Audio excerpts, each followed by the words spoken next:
We're going to start out with Jonah Hex. Every time I say his name in the movie, people always go, Jonah Hex or Jonah Hex.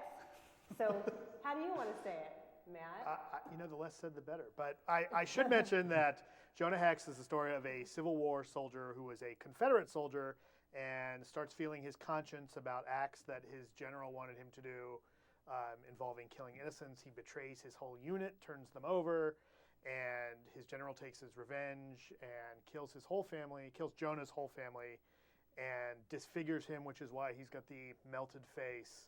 And Jonah becomes a bounty hunter and then finds out that the general who he thought was dead may possibly be alive, and now he's out for revenge.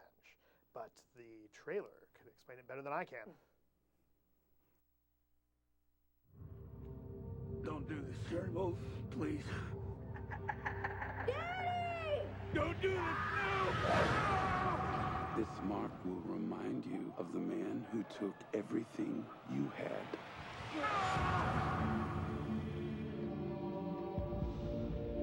After that night, some say he was a changed man.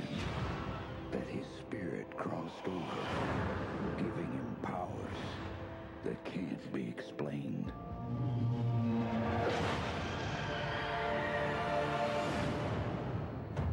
Jonah Hex. Coffins.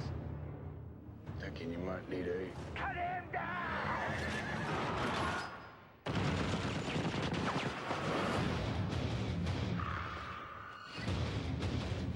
Jonah Hex. You don't look so tough. Hey, Hex, what happened to your face? Cut myself shaving. What happened to yours? Yes, that would be Pixar's Jonah Hex in 3D and IMAX 3D. It's a departure for Pixar. It's I think. different, yeah. Yeah. $20 a ticket, but it's worth it. Woody gets disfigured and he gets really, really upset, right? And he can touch dead toys and bring them back to life.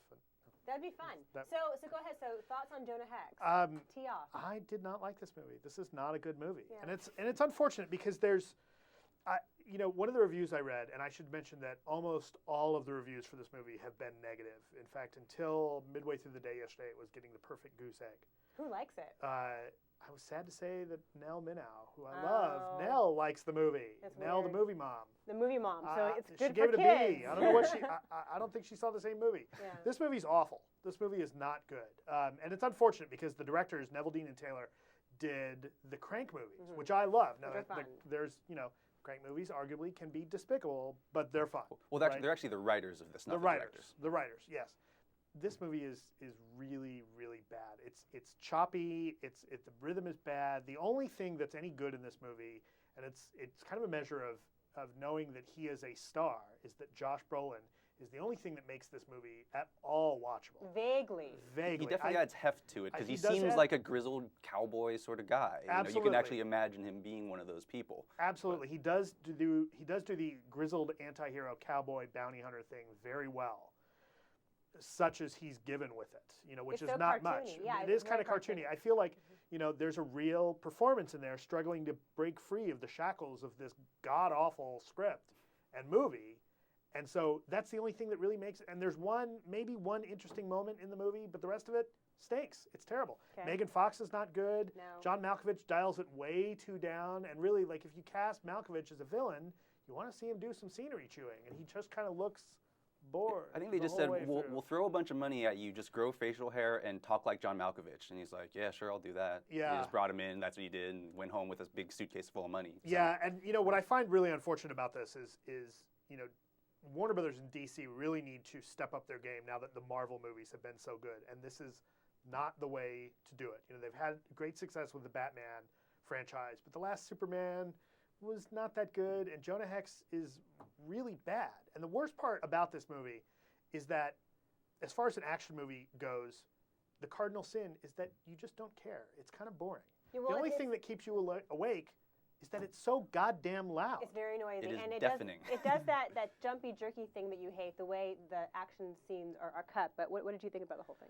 I thought this sucked as well. I mean, Matt mentioned it briefly that Jonah Hex has magical powers, and when he touches a dead person, then he can talk to them, and these dead people can see everything that's going on with everyone they've ever met. And for comic book purists, that is a big departure from the original character. Oh, really? That's not what They you that's take not in the comic? No, that's not in the comic. Oh, and wow. the origin story of his family getting offed is a big departure from the comics. So they take a lot of liberties. So for those classic purist Jonah Hex fans out there, they really take a lot of liberties. Yeah. So who is this for then? If it's Yeah, not going to please the exactly. purists and it's not going to be entertaining for neophytes, like who's it for? I'm confused. It's a good question. I mean, because when I was watching it, I was actually thinking, because it has these magical aspects to it, and at one point there's a character who's, in it briefly, who's like a demon who has like acid spit.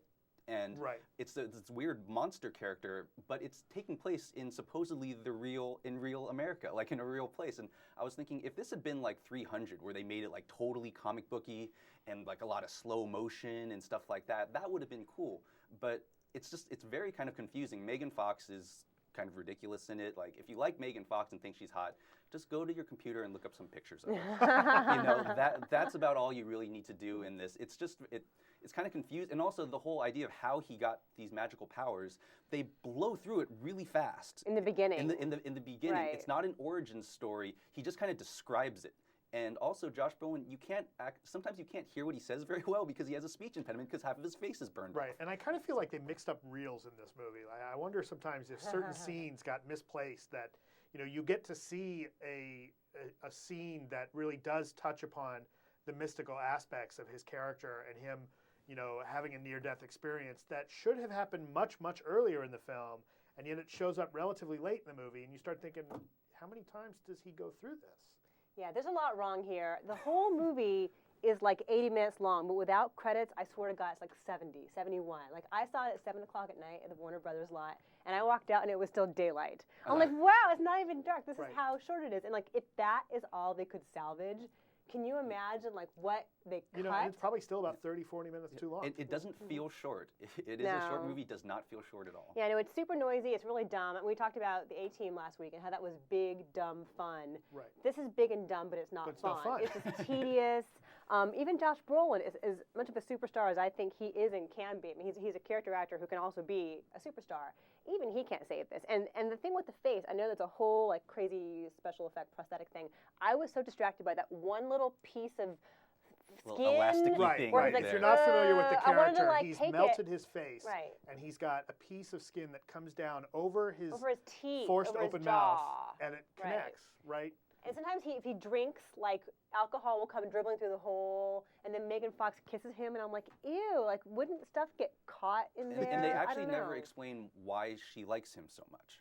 Well, she's not fleshed out at all. I mean, she is like Right. not even a hooker with a heart of gold. She's like a hooker with a heart of like those styrofoam peanuts you get at the UPS packing store. I mean, there's nothing to her. She looks crazy hot in her corset. There's no way anyone's waist is that tiny. Right. So there's that. She I looks heard her good. say that they got it down to 18 inches around. But the thing is, it just that creeps me out. Looking at it, it just makes me wonder what happened to her internal organs. I don't find it sexy when someone has a waist that looks like that. It's not what I go for personally. Yeah, there's nothing to her, nothing really to their relationship. Right, there's nothing to this movie. And a lot is supposed to hinge on that because she goes along with him on some of the more daring, deathly adventures, whatever. Okay, so we all hate this. Very good.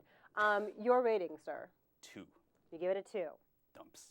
Even 2. All right, you? I'm a little bit higher. I'm a little bit more forgiving of Josh Brolin, and I would like to see him tackle a character like this in another film. But the movie still stinks. I give it a 3.5. Okay, I'm in between you guys. I gave it a 2.8 because just the idea, that supernatural idea that he can touch the dead and get their secrets, I thought was kind of intriguing. I wish that it had been more about that and less about the weapons of mass destruction. We haven't even gotten to that yet. I don't think we need to waste more time on it. But there's a whole like, weapons of mass destruction subplot here. It's called the Nation Killer, so you know exactly what it's for. Yeah, and Malkovich is known as El Terroristo. Right. That's the terrorist in Spanish. But you know, you bring up the touching the dead and bringing them back to life, and there's one moment I feel like was actually an interesting use of that concept in that he kills a guy and brings him back and kills him again. Yeah, that was. And that was cool. the only moment I thought, "Ooh, that's kind of cool." Let's do more of that, right? Right, but it's not worth sitting 80 minutes. 71 for that crap. So our average might be an all-time low of 2.7 here for Jonah Hex. I don't think we've ever given anything quite such a low rating, but hey, it deserves it. No, so. yeah, nothing's deserved it this much. Yeah, this has been pretty Maybe bad. Sex in the City.